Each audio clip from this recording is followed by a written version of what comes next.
Енді білімнің маңыздығын ең бірінші жаратушы иеміз ең бірінші сүренің ең бірінші сөзінде айтып кеткен. Бұйрық ретінде айтып иқра дейді. Пайғамбарымыз саллаллаху алейхи Жәбірайыл періште арқылы келіп оқы дейді. Бір емес, 3 рет айтады. Оқы, сені жаратқан Алланың атымен оқы дейді. Бірінші намазды айтып тұрған жоқ, оразаны айтып тұрған жоқ. Парыз оларда мұсылман. Зекет шамасы жеткен адамға беру, қажылыққа бару шамасына жеткен өмірінде бір рет бару парыз. Бірақ олардан бірінші келеді нені айтады? Білімді айтады. Басқа бір аятта келтіреді Алла тағала, білгендер мен білмегендер тең болмайды дейді. Қараңыз. Яғни бұл жерде білімнің деңгейінің қаншалықты жоғары екендігін көрсетіп отыр. Кез келген білімді алуымыз керек. Медицинаның басын қараңыз, мұсылмандар отыр. Ойлап тапқан. Ибн Сина бар. Алгебраның негізін қараңыз, Хорезми, философияның басында Әл-Фараби атамыз айтып отыр.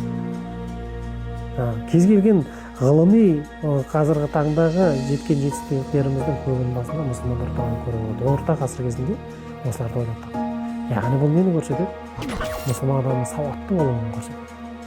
Жан-жақты ағартушылықпен айналысу керек екендігін көрсетеді. Өйткені сауатсыз ел ол ешқашан дамымайды. Ол сауатымыз болған жағдайда ғана біз басқалардың алдына шығамыз. Имамдарды, қариларды шығаратын медресе аштық болса атырауда. Одан қала берді жамағатымызға арнайы кез келген 4 күн әйел адамдар, 3 күн ер адамдар алатын сауатын ашатын орталық кеше ғана ашып жатырмыз. Одан қала берді енді мектептің қабырғасындағы балалар телефонға телміріп не бір нәрсені көріп бұзылып кетіп жатыр ғой.